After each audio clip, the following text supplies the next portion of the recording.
Some cops protect the badge. Others use it to protect themselves.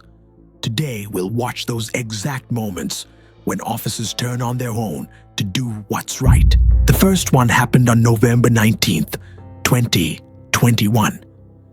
Police officers in Sunrise, Florida, were arresting a man. He was in handcuffs and sitting in the police car.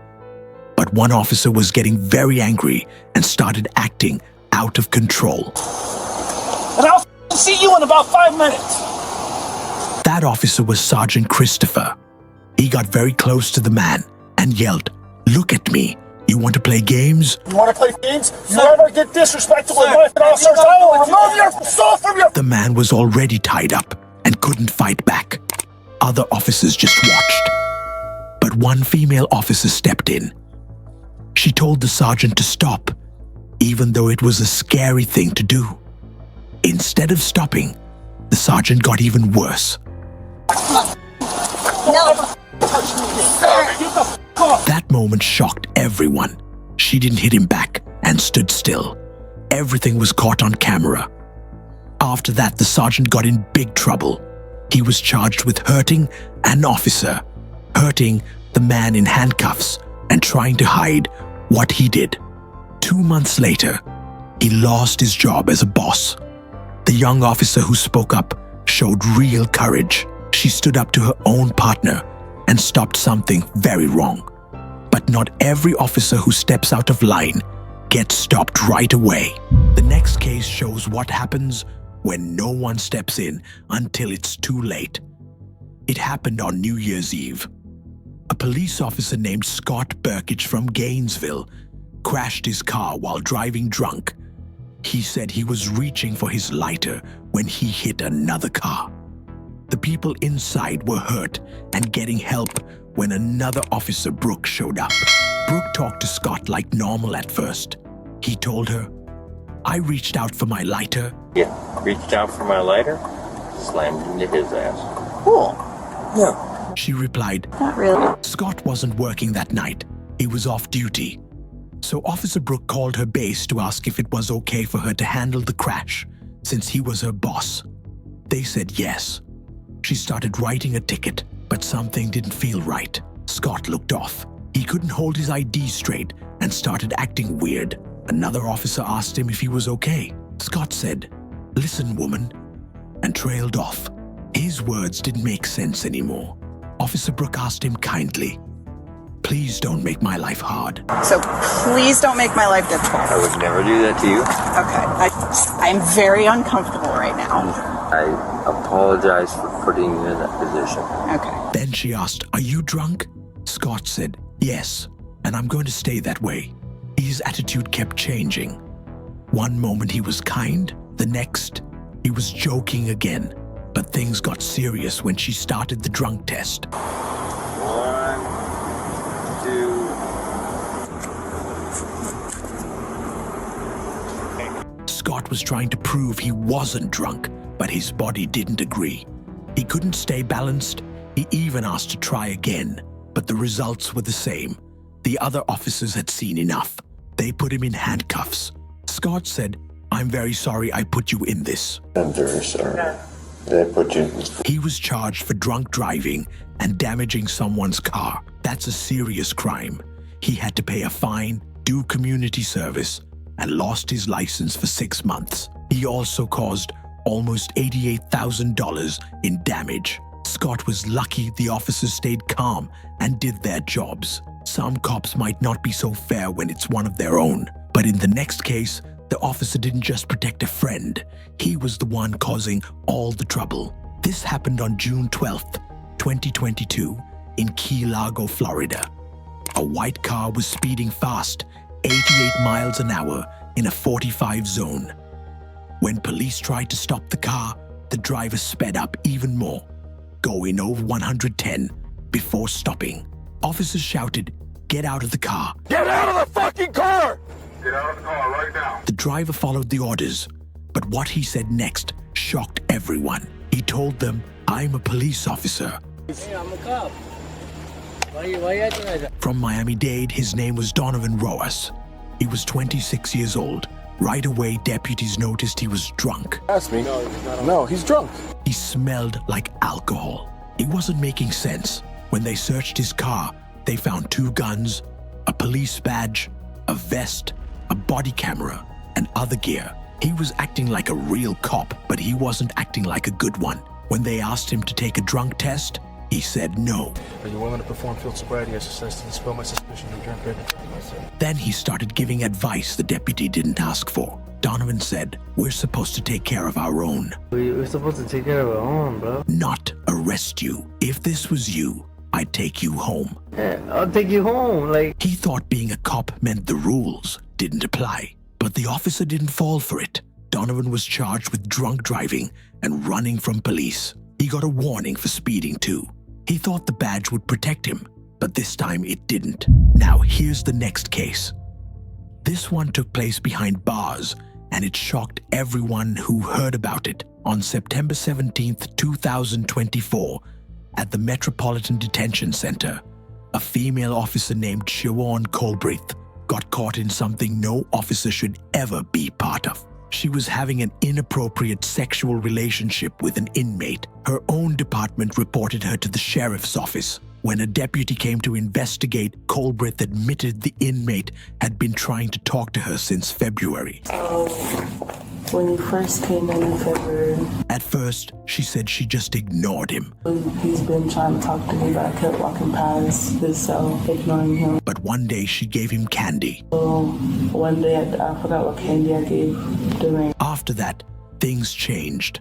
She said the inmate touched her arm, And there's times where he'll touch my arm. made sexual comments, and even kissed her. He did like kiss me, and he said that he's gonna tell I didn't do anything. Colbreth claimed the worst part happened in a closet. She said the inmate unbuckled his pants, And then he tried to unbuckle, and I told him to stop. turned her around, and assaulted her from behind. She told him to stop and tried to push him away, but it didn't work. When she finished talking, the deputy said, "You're being placed under arrest right now for criminal sexual penetration." The deputy reminded her of the rules. He said, "You are the officer, they're the inmate.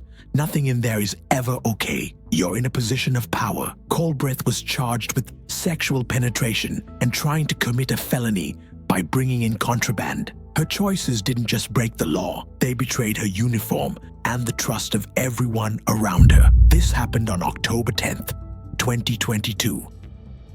A corrections officer named Tyler Moody helped a murder suspect by sneaking a phone and charge her into jail. When the phone was found, the sheriff was furious. He said, You've betrayed the trust of every citizen that we have the privilege to serve." Another officer had discovered the phone inside the inmate's cell. Right away, it looked like Moody was the one who smuggled it in. The sheriff called him in to talk.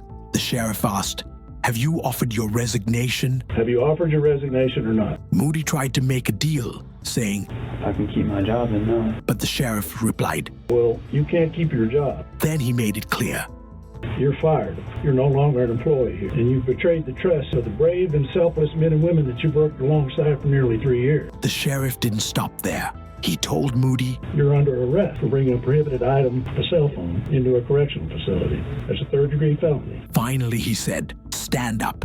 First thing I want you to do is stand up and take that uniform shirt off. You don't deserve to wear it.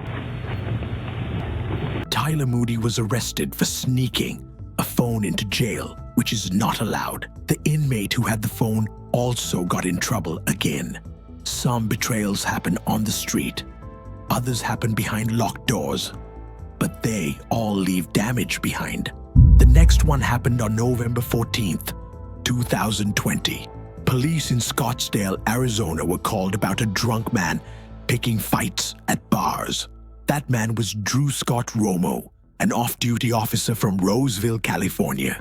He was kicked out of 2 bars for being too drunk and aggressive. Officers tried to help him go home without trouble. One said, "You need to go." You need to go. They don't want you here. But Romo would not leave. He told them, Dude, I'm fucking on your side. but then started arguing. He said, "I'm a cop too," trying to use his badge to get special treatment. The officer replied, You want to be a California cop and be a dick? Go ahead and do that. Officers stayed calm and warned him again. You can either calm down and go home. But Romo kept causing trouble. At a third bar, he tried to fight people waiting in line. That's when officers arrested him. Romo changed his mind fast. Go home. I want to go home, he said. But it was too late. Even in jail, Romo kept causing problems. He banged on his cell door and called 911 over and over, saying he couldn't breathe. An officer told him, Well, sir, at this current time, you are in a jail facility. However, we're trying to get you released. but you're not acting like you're ready. Romo said, I can't breathe. Because I can't breathe. I have anxiety. The officer replied, you're yelling and dialing 911. That means you are breathing. The officer added, I have not made poor choices to end up here. You did. 4 days later, Romo was fired. He was charged with disorderly conduct. The assault charge was dropped, but the damage was done. Now here's one where the betrayal came with a badge and a fast car. This happened on June 20th, 2023 in McDonough, Georgia. A police officer was doing his regular traffic patrol when he spotted a Dodge Charger flying down the road. The radar showed 96 miles per hour in a 35 zone. That's almost 3 times the speed limit. But what made it shocking wasn't just the speed. The driver was the chief deputy of the Henry County Sheriff's Office, Michael Yarbrough. After checking Yarborough's ID, the officer stepped away and made a phone call to another colleague. He said, Guess who I just pulled over? Yarborough. I just clocked this at 96 in a 35. What was the issue? I mean, why is he speeding? No reason. He's in an unmarked car. He just got a high horsepower car and decided he wanted to play. The other officer replied calmly, It's your traffic stop. You do what you think. I mean, I'm not telling you one way or the other. Do a 96 and a 35. The officer didn't back down. Okay, well, you know I don't care for him. He walked back to the car and handed Yarbrough the citation, staying calm and professional. If you would sign here. Yeah, if you would sign right here. It's got a court date, time it must appear. There was no yelling, no drama, just the rules. Later, Yarbrough was suspended from work without pay for 40 hours. That's like losing a full week's paycheck. Georgia's super speeder law could have added a $200 fine, but this ticket only required him to appear